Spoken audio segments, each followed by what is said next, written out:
les sentiers du bonheur.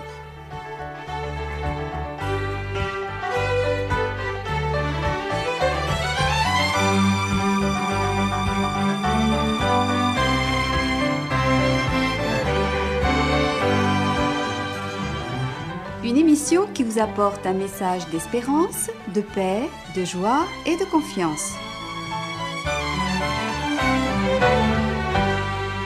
Chers amis auditeurs, bonjour. Si ce ne sont pas nos chers disparus qui nous parlent, qui sont alors ces étranges visiteurs? Pour ceux qui ont perdu un proche, la Bible, la parole de Dieu, apporte une extraordinaire et véritable consolation. Son message est clair, lumineux et dissipe les doutes, les incertitudes, les peurs. Et surtout, stoppe net les erreurs de la tradition au sujet de la mort et du sort réservé à nos chers disparus. Le mois de novembre, avec la Toussaint au calendrier, ravive bien des chagrins et exacerbe bien des solitudes, surtout avec la reprise du confinement due à cette pandémie qui revient à l'assaut. Nous avons pu considérer lors de nos émissions précédentes ce que la Bible dit à propos de la mort et à propos de l'état des morts. Et le discours de la Bible, nous l'avons vu, est simple, clair et réconfortant. En voici les points capitaux. Dieu seul est immortel, tous les hommes sont mortels, parce qu'ils sont tous pécheurs. La mort est un sommeil, un état d'inconscience, d'anéantissement. La Bible sans embâge, dans le livre de la Genèse, déclare « Tu es poussière, et tu retourneras à la poussière ». Il n'y a donc pas de possibilité de communication avec nos chers disparus. Ils ne peuvent ni intercéder pour nous, et nous ne pouvons pas non plus les éclairer de nos lumières. La Bible déclare dans le livre de l'Ecclésiaste « Tout ce que ta main trouve à faire avec ta force, fais-le, car il n'y a ni œuvre, ni pensée, ni science, ni sagesse dans le séjour des morts où tu vas. » Et d'autre part, le psalmiste, lui, déclare au psaume 115 « Ce ne sont pas les morts qui célèbrent l'Éternel, ce n'est aucun de ceux qui descendent dans le lieu du silence. » Rappelez-vous que ce n'est qu'en 1914 que le pape Pie XI fit de cette fête, aujourd'hui au calendrier, une fête d'obligation dans l'Église romaine sous peine de péché mortel. Cette croyance en une âme qui aurait une vie après la mort ne se trouve cependant nulle part dans la Bible. Voici plutôt ce que déclare la Bible, parole même du Christ avertissant tous ceux qui seraient amenés à vouloir faire primer la tradition et mettre à la place de l'enseignement biblique leur autorité ecclésiastique de préférence au commandement divin. Nous trouvons cette parole du Christ dans l'évangile de Matthieu. « Je vous le dis en vérité, tant que le ciel et la terre ne passeront point, il ne disparaîtra pas de la loi un seul iota ou un seul trait de lettre jusqu'à ce que tout soit arrivé. Celui donc qui supprimera l'un de ses plus petits commandements et qui enseignera aux hommes à faire de même sera appelé le plus petit dans le royaume des cieux, mais celui qui les observera et qui enseignera à les observer, celui-là sera appelé grand dans le royaume des cieux. » Aussi, si nous nous en tenons à la Bible, les morts ne peuvent apparaître ni réapparaître. On ne peut avoir aucun contact avec eux, nous dit la Bible. La parole de Dieu désapprouve avec force toute tentative de communication avec les morts ou avec le monde des esprits. Elle déclare que ceux qui prétendent communiquer avec les morts, comme le font les médiums spirites, entrent en relation avec des esprits qui sont des esprits de démons. Très tôt, Dieu a déclaré ces activités abominables et retranché ceux qui les pratiquaient de son peuple. Alors, vous vous êtes certainement déjà posé la question, si ce ne sont pas nos chers disparus, qui sont ces êtres qui nous visitent, qui nous donnent des conseils, qui nous proposent pour certains des remèdes, qui sont ces êtres qui parfois nous prédisent des événements à venir? Je ne mets nullement en doute ce que vous avez vu, entendu ou ressenti. Oui, il y a des apparitions. Ce n'est pas comme certains le croient le seul fait de notre imagination. La Bible nous permet de comprendre qui sont ces visiteurs de l'au-delà ou supposés d'outre-tombe. La Bible, elle, nous dit que c'est une astuce, une supercherie du menteur, du trompeur, qui par le biais d'esprits malins fait en sorte de nous faire croire le contraire de ce que Dieu a déclaré de façon formelle et catégorique, à savoir « le jour où tu en mangeras, tu mourras ». C'est une sentence sans appel. Mais lui, le diable, le rusé, le rebelle, l'opposé à Dieu, lui, Satan, le trompeur, vient déclarer tout le contraire en prenant le contre-pied, en affirmant, à l'inverse, « Vous ne mourrez point ». À qui donc profite ce mensonge ?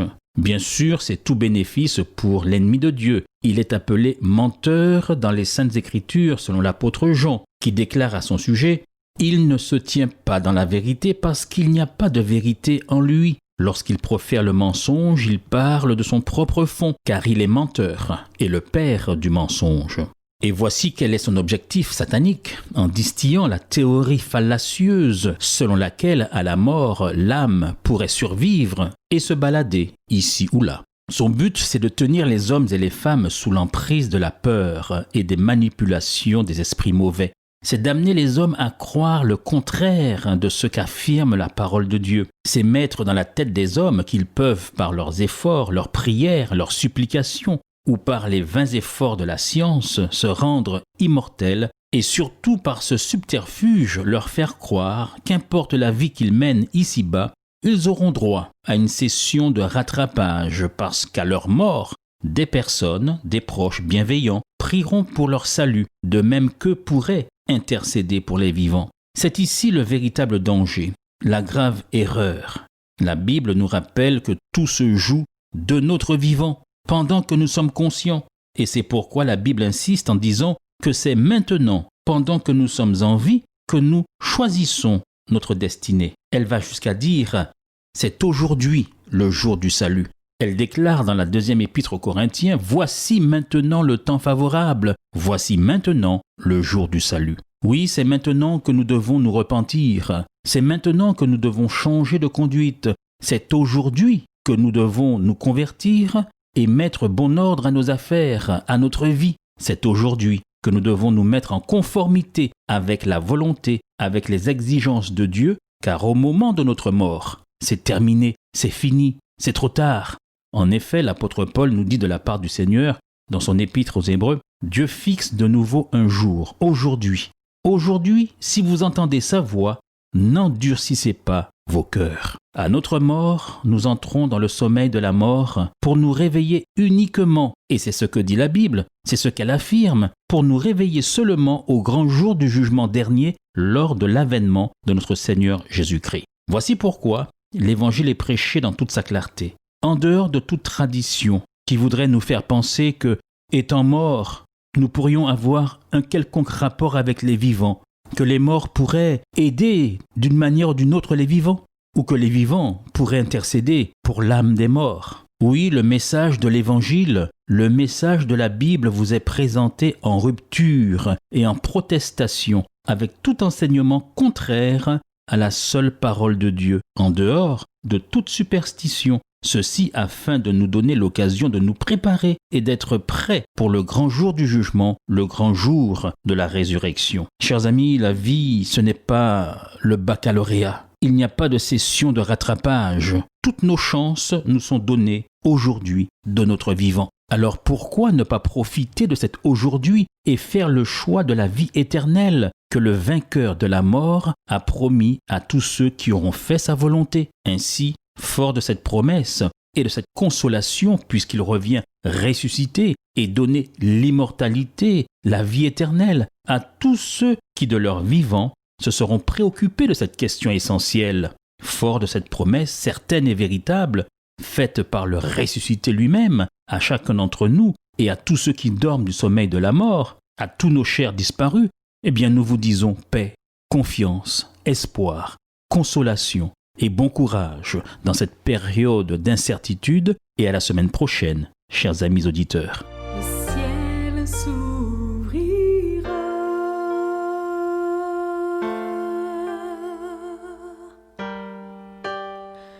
annonçant son retour,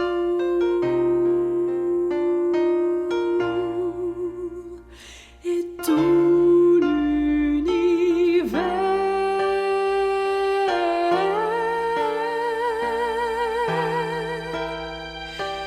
l'acclamera.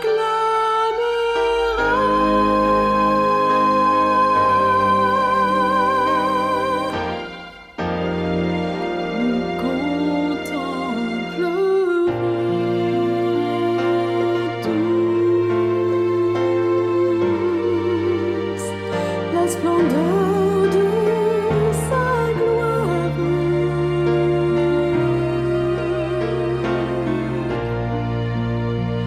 Nos yeux le verront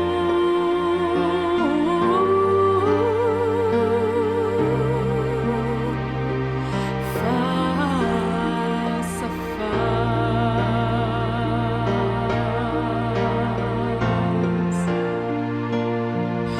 Nous le verrons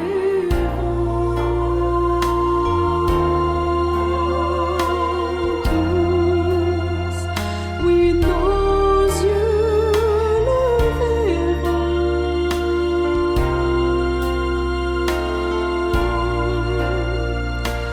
face à face dans toute sa gloire.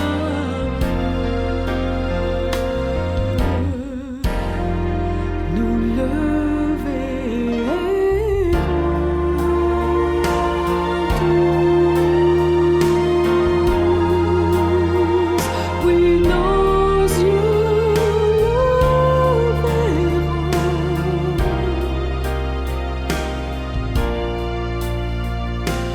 face à face. Oh, Jésus notre roi.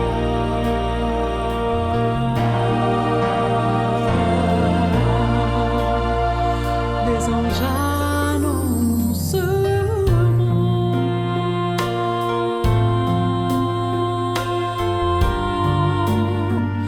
l'instant de son retour.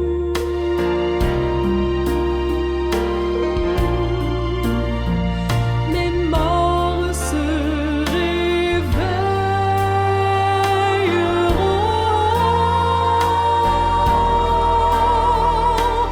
de leur sommeil.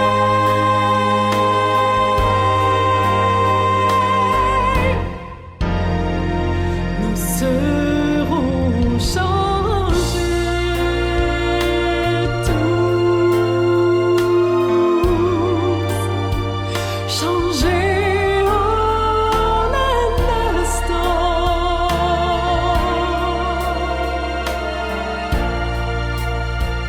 Nos yeux le verront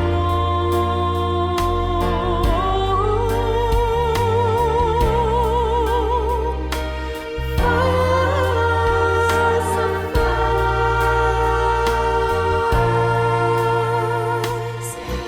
C'était votre émission hebdomadaire Les Sentiers du Bonheur, un programme présenté par l'Église adventiste du 7e jour. Aimeriez-vous lire le texte de la causerie d'aujourd'hui? Demandez-le. Il vous sera envoyé gracieusement. Nous tenons également à votre disposition notre cours de Bible gratuit par correspondance. Nous le recommandons vivement à tous nos auditeurs. Écrivez-nous aujourd'hui même. Voici notre adresse. Boîte postale 50 97 282, Le Lamentin, CEDEX 2. Nous nous réjouissons à la pensée de vous retrouver à l'écoute la semaine prochaine à la même heure. À bientôt.